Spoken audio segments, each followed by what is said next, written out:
Hi everybody, this is Eric Worre and welcome to NetworkMarketingPro.com. I am here with a very special guest. This gentleman, I first came to know him because he was a contributing author or a writer for Success Magazine talking about network marketing, the first kind of mass publication that was talking positively about network marketing. And I look forward to it every month when I would get it.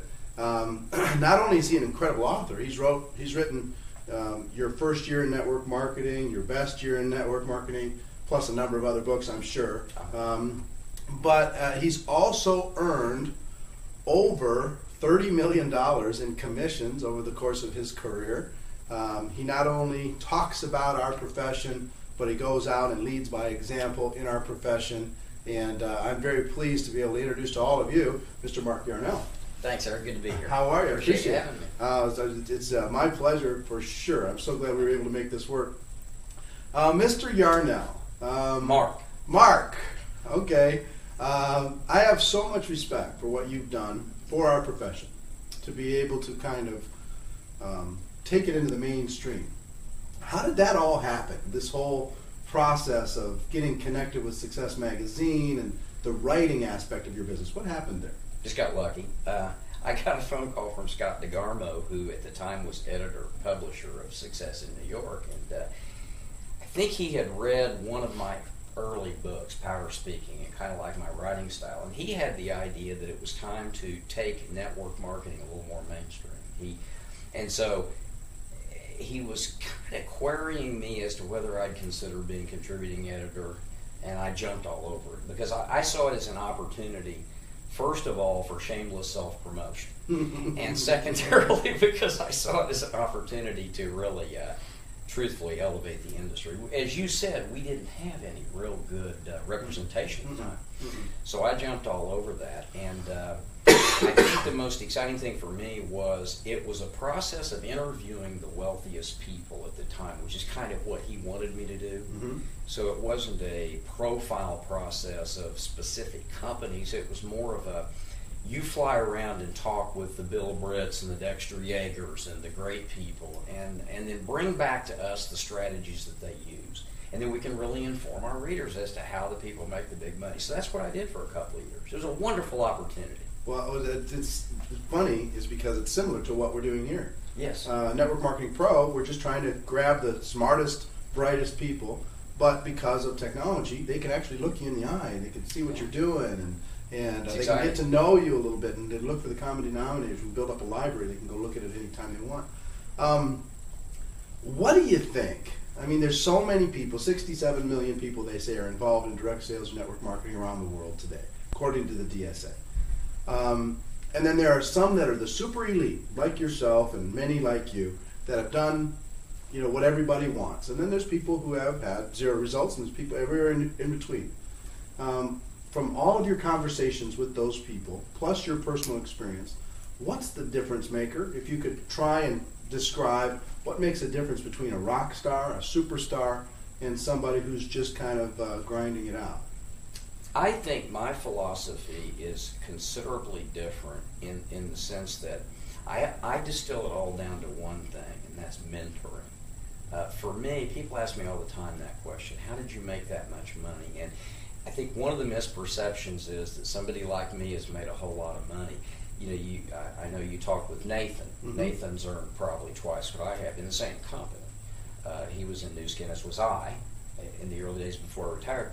I met people that have made 10 times what I've made. So the supposition that some of us are at a real high level is flattering, but the truth is the people at the highest ranks of our industry in this domain are making so much more than most people dream.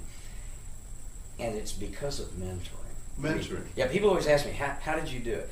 I have been so blessed over the years with 3 very important mentors. And what I've discovered is a mentor is somebody who consistently demonstrates what's possible. If they've done it and you can get to them, which you can, real leaders, they're very accessible, I've discovered. This is one of my secrets. I found I can pick up the phone and call anybody, virtually anybody. If they're a real sincere leader, they're highly accessible. You find somebody in your domain that is demonstrating currently, what's possible, and then you have them coach you, and then you just shut up and listen. And that was the key to my success. Really? Yeah. I had great mentors. And so by design, I always made it a point to go out. You know, my first mentor when I was in theology was Dr. Norman Vincent Peale. Well, that's a good mentor. Yeah, I met him at a Positive Thinking rally in Knoxville, Tennessee, and I had an hour with him and his wife. And he gave me 5 principles on how to build a large church. At the time, I was pastor of a small church in Knoxville, Tennessee. And I went out and I did exactly what he said, and I built a huge church. And then I found Richard Call, who had written a book called The First Million is the Easiest. When I decided on the domain of network marketing, largely because there was no ceiling, cap on earnings, I found Richard. Richard was earning $100,000 a month at the time. I said, "Will you coach me?" He said, "Of course." He coached me. I just shut up. I did exactly what he told me. So at all these different stages along the way, I'd like to be able to say, gee, you know, it was just this inherent potential my parents gave me through DNA, or I had a great education, or, you know, I'd like to come up with all these wonderful ideas that defend, rationalize, and justify my success, but it can really be distilled down to one thing. I know how to pick a mentor, and then I just shut up and listen. So you're picking a mentor. Now, here, the people who are watching and going, how do I pick a mentor? How do I find somebody who will be like that Norman Vincent Peale, or that, you know, Mr. Call, or whatever? You know, part of the reason for this program is these guys, through technology, can be mentors for you. You can listen to what they have to say if you don't happen to have a superstar accessible to you at the moment. But what would you suggest to them to, how do they do that? Because, I mean, millions of people are, you know, want that same thing. Well, I doubt that anybody watching this right now is not part of a corporation with a superstar at the helm. And one of the ways you can determine if a person's a good mentor is accessibility. I think, unfortunately, in a lot of fields, and you know this, Eric, I mean, this is no secret, some people suffer from viral legenditis. That's an inflammation of the head brought on by undue edification. Yes. And those are people that are not accessible anymore. Right. Most people watching this are in a company where if they track upline high enough, they'll find somebody making what they want to earn, and then they just got to pick up the phone and call them. So when they pick up the phone and call them, how do they prove or kind of showcase to that person that they're worth the time? How do, you know, if you were in my upline and I was calling, and I finally get a hold of you, how do I demonstrate to you that I'm worth an investment of mentorship?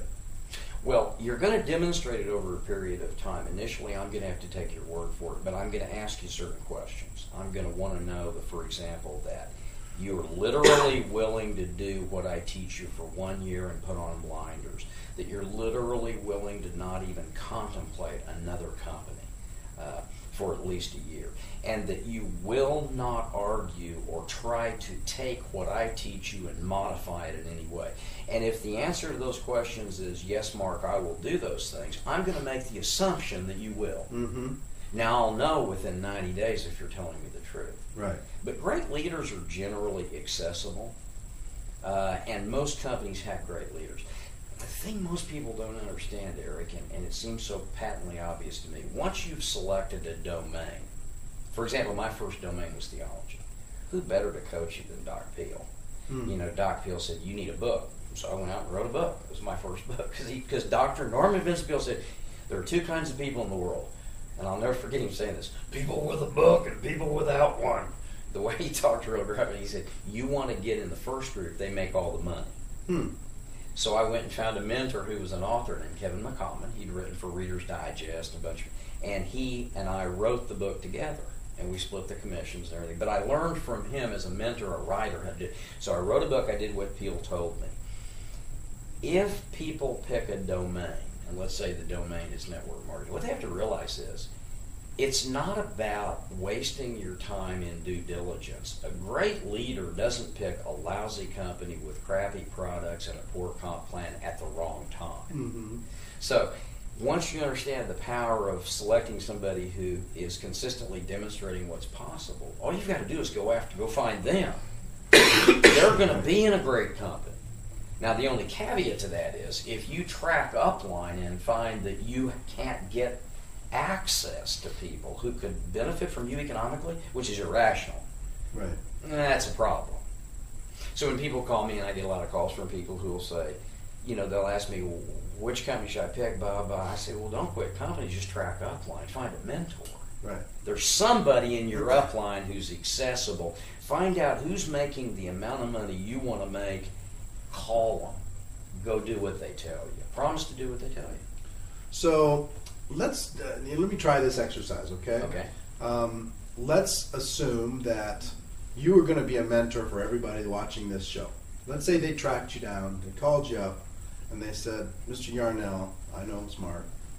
Would you mentor me? And then you ask the questions.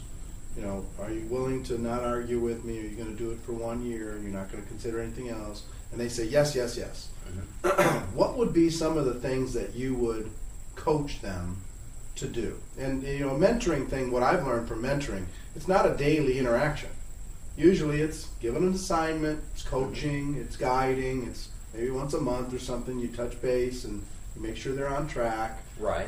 It's not, they don't move into your house with you. Mentors typically don't. One of my best mentors was Jim Rohn, and, we right. became friends, but it was... And what a great guy. An amazing guy. Amazing. He was accessible. He was accessible, absolutely.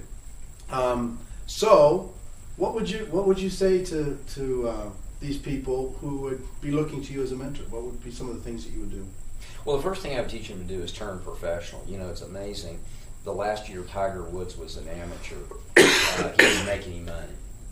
The first year he turned pro, he made $18 million. Now, he played the same number of tournaments. Right. And he, went to the driving range and practiced the same amount of time, which is about 2 hours a day, 9 months a year. If you add up all the cumulative time that he plays golf, mm-hmm. 2 hours a day, mm-hmm. 9 months a year in tournament play. So he goes from 0 to 18 million. What was the year he turned pro? In our industry, so many people have lost sight of the fact that amateurs, and I don't mean this in a disparaging way, an amateur is somebody who doesn't get paid, mm-hmm. and a professional is somebody who does. Mm-hmm. So the first thing you're going to have to do as my new student, if I'm going to be your mentor, is you're going to have to commit to turning pro 2 hours a day. You're going to be the Tiger Woods of your company. But that means you're going to have to do what your company pays you to do. Now, your company only pays you to do two things: recruit and retail. It doesn't pay you to watch Dr. Phil or walk the dog or surf or tweet or Twitter or all the technology going. You're paid to talk to another human being and either sell them your product or service or recruit them into the business.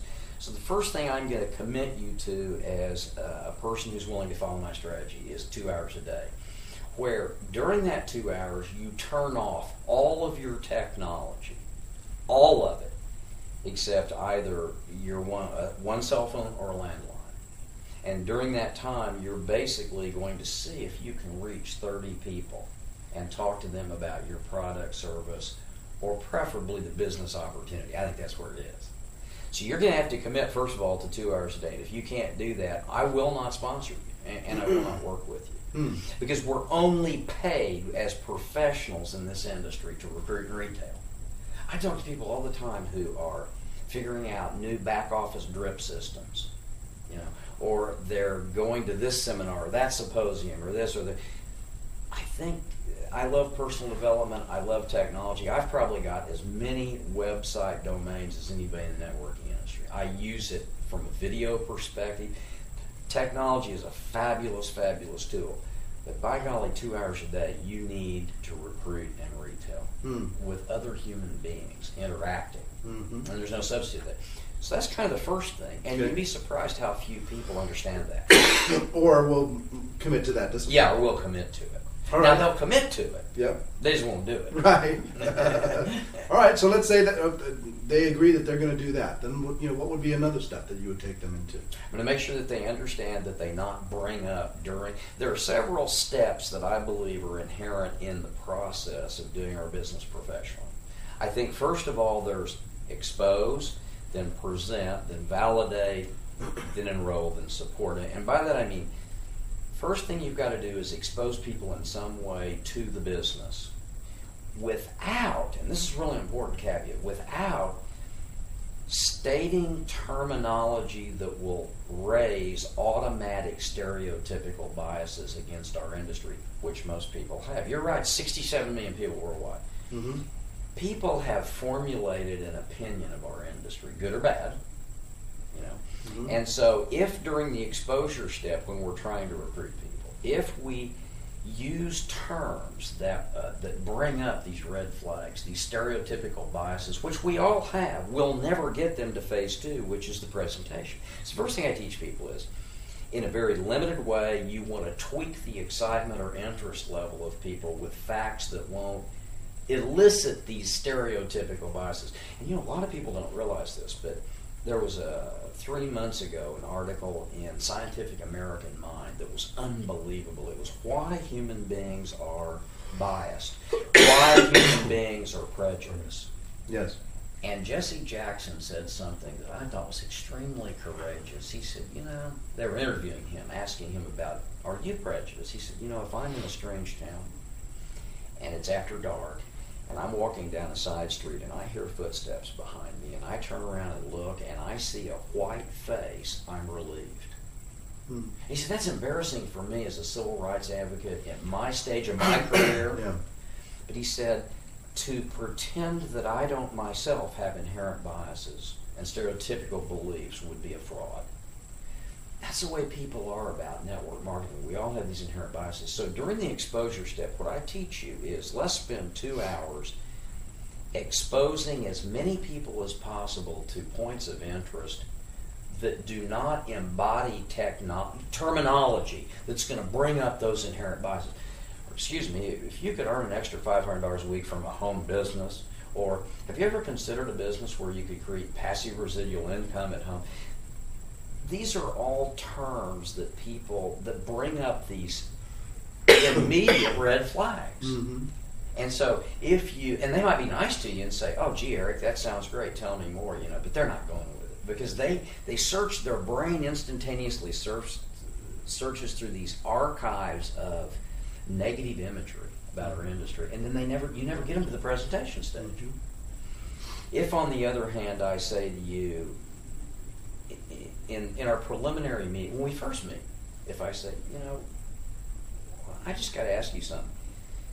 How many units of principal's interest have you accumulated? Principal's interest. Yeah, how many units do you and your family have you accumulated over the years? Now, I'm talking about units that are tied to a proprietary funding vehicle with non-sequential disbursements. I don't understand anything that you just said. Well, but I mean, do you have... Because I'm an amateur when it comes to all that how stuff. many units do you have? I mean, do you have any units tucked away? No. In fact, most people will say, what's a unit? Right. You know, That's what I would say. Yeah, exactly. And I said, what's a unit? $10,000. So, like, if you needed 3 units, you'd need $30,000 a month. So, you know, I tell you what, you obviously don't know about this yet, about proprietary funding vehicles. Go check out this website, or I'd hand them a CD. Mm-hmm. Listen to this, and it'll give you a little bit of an understanding about emergency retirement planning, and then call me if you're interested. Now, you're going to go away, and I don't care how bright you are, and I don't care your field, your profession, your educational background, your head's spinning. But I haven't created all I've taken is synonyms out of a thesaurus and described network marketing in a way that you've never heard, because I can circumnavigate your inherent biases. Hmm. You're going to listen to that. What's this crazy not talking about? Now, if the tool that I give you, whether it's a CD, a 10-minute CD, I recently did one called Clap If You Believe in Fairies. And the whole premise was, when we were kids, we saw Peter Pan, and there was a magic moment in the movie when the offstage guy said, oh my goodness, Tinkerbell's light's dimming. Boys and girls, clap if you believe in fairies and we'll save her life. And we all clapped. Now, we were second graders, but we know it was bull. But we saved Tinkerbell's life. And so the point of this message, without getting into network marketing, is saying, you know, we're adults now. But the offstage voice is saying, clap if you believe in retirement, clap if you believe in 401ks, clap if you believe in Wall Street. So when I give you that CD and you listen to it, I'm going to tweak your imagination even more. But you're never going to hear a word about passive residual income, about network marketing, none of that. Because I want to get you to the presentation. And if I tip you off in the exposure step, you're never coming back. So the first thing I'm going to teach you as a new person, once you're committed to working 2 hours a day, is how to work those 2 hours. And the way that you want to work those 2 hours is professionally engaged in reaching as many people as you can with information that will interest them, not turn them off. And if I can get a person to do that 2 hours a day, you're either going to talk to 10, 20, or 30 people a day, and in a year you're wealthy if you're consistently resilient doing that. So that'd be the first advice I give people. All right, so let's say you got somebody and they do that for a month, and then they call you and they say, Mark, it's hard, and people are doing this. They start giving you the list of limiting beliefs. I say, well, of course it is. Why do you think we make so much money? Yeah. I mean, of course it's hard. It's horrible, and it's going to get worse. In about another 2 months, you're going to be so sick of the same spiel, but it's still going to be repetition. You're going to be saying the same thing. It's going to be boring. It's going to stink. There are going to be people quit. You bet it's hard. It's miserable. It's rotten. That's why you're going to make $300,000 a month if you do what I teach you. You know, the reward, whenever anything is challenging and difficult, the people who make the most money are those with the courage to face it. Mm-hmm. This is not an easy industry. And so these people that are pretending, get in now, take a power position, do this, do that. This is easy, you're rich in a year. That's all a fraud. Hardest work I've ever done. Yeah. And then when you get good at it, it may become some of the most boring work because it's all repetition. The same thing over and over. So I sometimes feel that I have to get people back focused on the truth. And the truth is, yes, you're paying the price now. Yes, it's difficult. And one of the analogies I use, Eric, that makes a lot of sense to people is I said, I went to school with a guy who went 7 years after me and became an eye surgeon. He worked, I dropped out of college. He went 7 years counting residency, internship, to earn in a year what I make in a month. But if Philip would have gone to medical school and would have sat in the first 30 days of the first year and raised his hand and said, can we cut on some eyes now? Mm-hmm. No, I'm bored. The professors would look at him like he's lost his mind. So if he's willing to put 7 years in before he ever makes money or does anything, to earn in a year what I make in a month, I've got to be willing to pay the sacrifice and face the difficulty. And yes, it is hard. Yeah. Here's what I tell people, and tell me if you think this is right, or if it's close, or if you have a difference of opinion. I say it takes about 1 year of focused energy to become functional and profitable at some level. Mm-hmm. It takes about 3 years to become highly functional, a position where you could probably go full time. It takes about 5 years of dedicated, focused energy to master it, to become a master at this. Malcolm Gladwell talks in the book Outliers. Great book. Well, the one concept out of the book was 10,000 hours it takes to become world class. Mm-hmm. 10,000 hours is 3 hours a day for 10 years, or 6 hours a day for 5 years. But that's what it's going to take to become world class. So 1, 3, and 5 years for kind of functional, profitable, highly profitable, or highly functional, and world class. Do you think that path is about right? Would you adjust it one way or the other? No, absolutely. The way you're breaking it down makes perfect sense to me. Okay. I think you can do it a little faster if you're willing to work hard. But again, sure. What you're talking about is committed effort over an extended period of time. Mm-hmm. When I first read Outliers, I thought, this is almost an apologencia for Blink. Because in the early days of his career, Malcolm was talking about how we can make these split-second intuitive decisions, and then he's got this book, 10,000 Hours, as you said. I think your analysis is absolutely bang on. Okay. Because even if they do better all that's going to do is crank them up and get them excited. What you're giving them is an accurate, realistic portrayal of what it requires to become an expert, and it's time. Yeah, and they might their income might spike, but it's hard for their experience to match their income. That's right. And ladies and gentlemen, I apologize for all this coughing. I got an allergy thing going on, and bear with me. But their income might spike. They might be at the right place at the right time. All of a sudden, everything takes off. But they have to quickly work harder to get their experience up to their income, or their income's going to drop. That's right. I mean, you see it over and over and over and over. Talk to me about our economy, our global economy, and the network marketing profession around the world. What's the next frontier for us? What's the next big play for the network marketing profession? What do you see in the horizon? Because I know you told me before we started that, hey, you're back building because you got a little bored.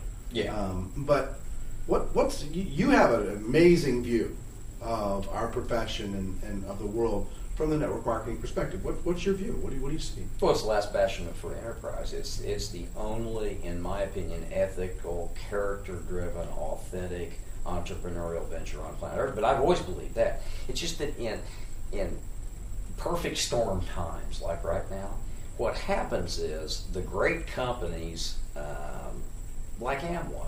A lot of people say, "Oh, Amway." Well, wait a minute. They did $8.7 billion last year, and they're projecting. I don't know if you've noticed all their TV commercials. Yeah, I'm glad they're finally saying that they're Amway. Yeah, they're doing a great job because they're smart enough to know. And I've talked to some of the Amway higher-ups who say, "Oh yeah, we're going to keep advertising till 2012." Their goal is to get to $10 billion pretty fast, and I think they will. Mm-hmm. I think that what happens is when this kind of global economic situation happens, all of a sudden, more and more of the exit strategies are cut off. And when those exit strategies are severed, that only leaves a certain number of fighters standing. So the legitimate network marketing companies are in an ideal position to capitalize on that. And I don't think it'll ever reverse. I think that what's going to happen is we're going to have about a 5-year window here before, and everything's cyclical. We know that, Eric. I mean, people are going to get excited and say, "Oh, we're back. Everything's going to be wonderful." But we've got a 5-year window here where there are literally no options. What are you going to do? 401? You going to put it in mutual funds? There's a lot of people going back to work. Absolutely. A lot of people who had paper wealth going back to work because they didn't have a choice. That's right. A lot of people thought they had a great retirement, pension plan, a great career, whatever, and their companies, Oh yeah. They got to look at different things. Perfect time because there are no options. What else are people going to do? Right. Real estate? No, I don't think so. Wall Street? That just all Wall Street has always been, in my opinion, this is the reason I've never done blue chip stocks, is basically just casino capitalism. And I started thinking one day, wait a minute, if this guy can make money whether it goes down or up, if he bets right and he controls over $4 billion of investment capital, how can I compete with him? I don't know whether he's going to want it to go up or down today. Right. So I'm not playing casino capitalism. I want a business where I can work very hard, invest my time, and have no cap. That's the other thing I've never understood. If your goal is to make money, let's say your attainment objective is X, why would anybody get into a profession with a cap on earnings? I never got it. I mean, basically, when I figured out in network marketing, nobody could stop me. I said, wait a minute, what happens if I get to like $40,000 a month or $50,000 a month? Because in the old days, I couldn't even relate to that. A lot of people watching this will think, $5,000 a month, my life at work. I couldn't even relate. Well, you keep going. I said, but wait a minute, don't they stop you somewhere? No. So why would any entrepreneur with aspirations of wealth select a profession with a ceiling over one with no cap? I don't get it. To me, it's almost like the people who don't do network marketing are people who have duh-outs. You know what a duh-out is? That's when a seemingly rational adult, and sitting all alone in the privacy of his own living room with nobody around, all of a sudden just stares back up into space and goes, duh, and drools on his sweater. Those are the only people that shouldn't get into network marketing. Right. If people don't do our industry, I wonder if maybe sometimes they don't have dugouts because there's no calf. And I don't mean that in a disparaging way. I just don't get it. Right. I don't see any other option, especially in tumultuous times. I've offered over, and I did the O'Reilly factor one day only because people said, Yarnell, you're nuts to go into the no spin zone. This guy will tear you to shreds. No, he didn't. He was a great journalist because I didn't spin anything. He said, what do you do?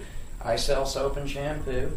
Well, that's a great, everybody uses that, don't they? He said, how do you do it? Well, I've just talked to a lot of people, and basically, I will go on any television program or any program like this anytime, and I will debate against the most educated academic from any field, including economics, resolve that network marketing is the best element of all elements of capitalism, resolve that network marketing is the only bastion of capitalism for thinking adults, and I will win that debate every time. You know what my problem is? Nobody will debate me. Really? No. I've offered to go on Larry King. Right. Now, I'm a nobody. Why would he want me, when you have people who sing? But the point I'm making is nobody wants to debate that. People want to put down our industry until somebody like me who's willing to challenge their insanity is willing to do it in a large domain. They won't touch me with a 10-foot pole because they know I'm right. The rest of it's just garbage. Network marketing, assuming you pick a legitimate company, is the only industry.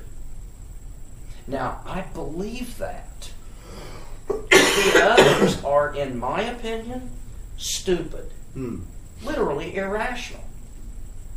I told a friend of mine, I got really close to one of my close friends, a lawyer, Mr. I said, the only problem with your profession is 99% of you lawyers give the other 1% a bad name. But I said, you could transfer $1 billion to my checking account tomorrow. I'm not going into law, and I'm not going into medicine, and I'm not because I've got the best field in the world, and I'm that adamant about it. And so far, nobody will accept the challenge to debate me on that matter. I think those times are changing. I'll bet you in the next 2 to 5 years we're going to get a lot of people talking about our profession. We are, and not derogatory. What I'm saying is nobody from traditional capitalism will try to out-argue me when I say networking is the most credible, ethical, authentic profession. That's what I'm saying. I believe it is. And you're right, more people are going to be talking. Yeah. Largely because of the process of elimination. What else are they going to do? Yeah, times are changing. Yes. Big time. Big time. I love that. Well, here's one of my favorite questions. I'm a big fan of defining moments, right? You go through your career, you go through your life.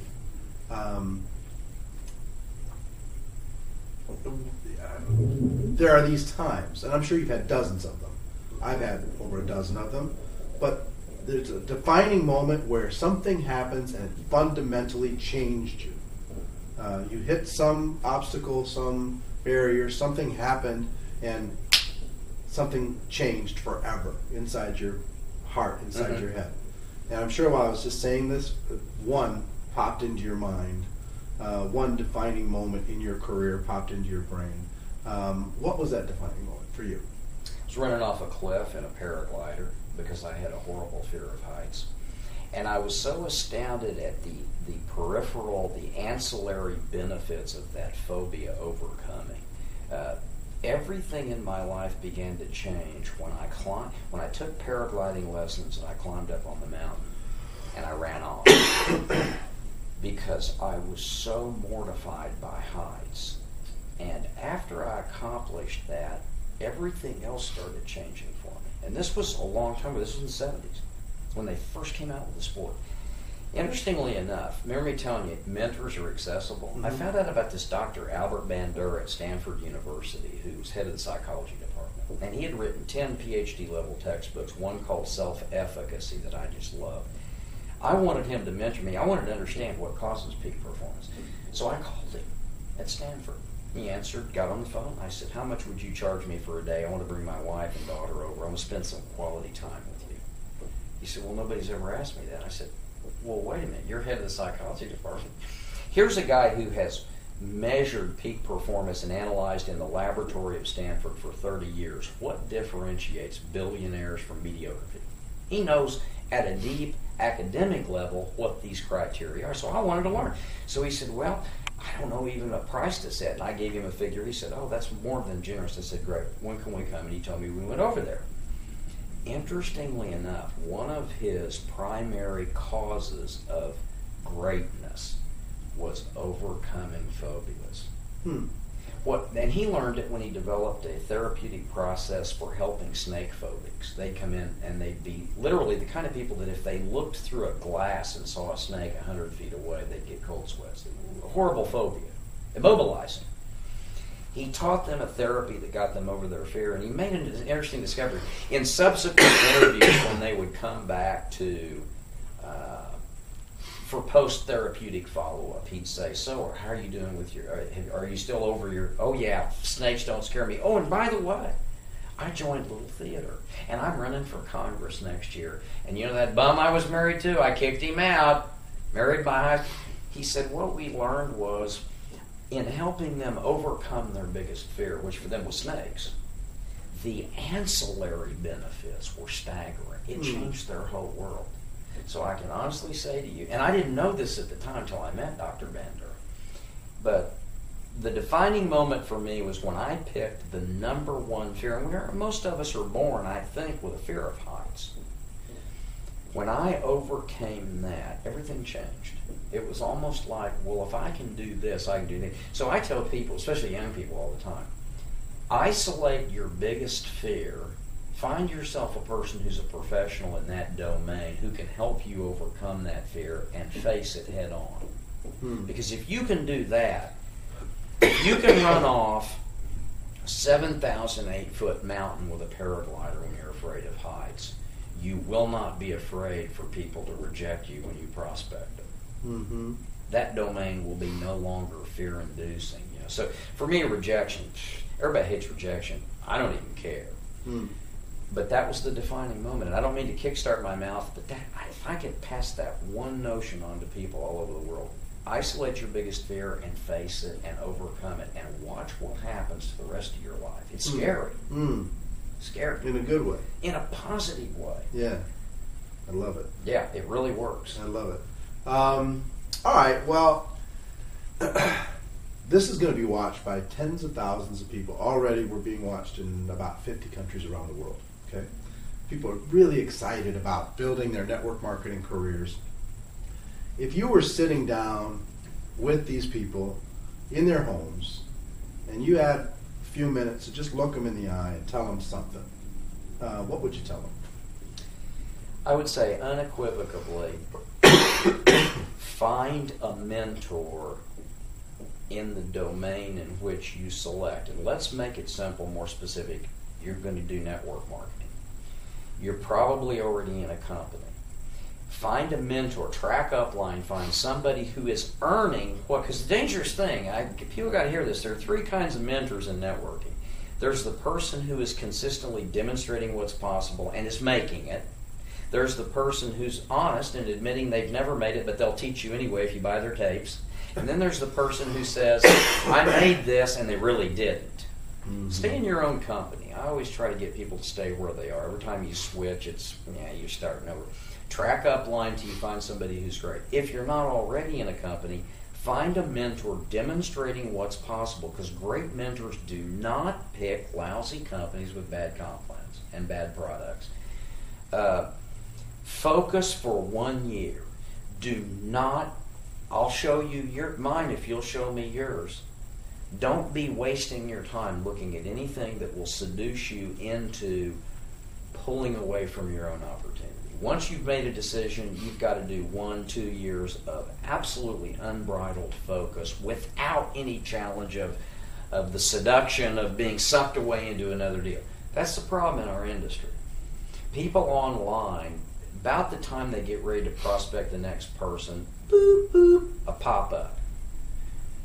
You've got an opportunity to join right now, take a power leg. If you sign, no, you've got to absolutely put on blinders to everything else. So the first thing if I'm sitting in a person's living room, I'm going to say, will you or will you not commit to 1 to 2 years of unbridled effort where you put on blinders? Because if you won't, I literally can't help you. And then treat it like a numbers game. My first mentor, Richard Call, who, and I owe him everything because I was getting my car repoed when I met him, and I did what he told me, and I recovered. He said, Mark, you could hand out 2-ply toilet paper, 1 square, to 30 people a day that simply said, in magic marker, get rich quick in my stupid pyramid scheme, and your phone number. And if you handed it out to 30 people a day in a year, you'd be rich. And I remember saying to him, Richard, that's stupid. That's pushing the envelope. That won't work. Now I believe he was right. Because a certain number of people are going to go, oh my God, Nancy, you're not going to... Remember how we asked God this morning to give us unexpected income? Some guy just handed me some toilet paper and it said we could get rich. It's a sign. It's a numbers game. So I would say to people, make sure you pick a number, 10, 20, 30 people a day, 5 days a week. Become the Tiger Woods of your company, 2 hours a day. That's all you got to do. But during those 2 hours, expose as many people as you can to the excitement of the industry without giving away the farm. And if you'll talk to 30 people a day in a year, you're at $100,000 a month. Here's what I've seen. I've seen comp plan after comp plan after comp plan, but I've never seen one that didn't pay $100,000 a month to people who talk to 30 people a day, 5 days a week. I've never seen one. The problem is the consistency of repetition of reaching large numbers of people. Right. So that's my great message. And here's the interesting thing, Eric. Once these actions occur over a reasonable period of time, they become habitual. And once they're habitual, they're routine. And resilience is a natural byproduct of habitual behavior. What most people don't do is execute that action step long enough to make the process habit forming. Right. Once it is, it's almost like putting butter on a slide. Going from action to attainment is a slide down. It's all downhill. The problem is making those actions a habit so that you can become resilient and do them long enough. Right. And anybody can, in my opinion. Right. Well, Mark, I appreciate so much you taking the time for everybody to hear some of your wisdom. You've been around for a long time. You've been one of the heroes of the space, and being generous enough to be accessible enough to all of these people who are watching, and I know that they appreciate it. Thank you very much for spending the time. I appreciate you. Ladies and gentlemen, here's what I would tell you. As always, if you liked what you heard, if you want to challenge it, have a discussion, whatever, please comment below this program. Be part of the discussion. Let's all talk about it together. And my greatest wish for all of you is that you decide to become a network marketing professional, that you decide to go pro. If you do, you can be the change, we can be the change that our great profession is waiting for. So ladies and gentlemen, thank you very much. Sorry for the coughing during this program. Working on all that. But have a good time. Have a great day, and we'll see you next time. Bye-bye.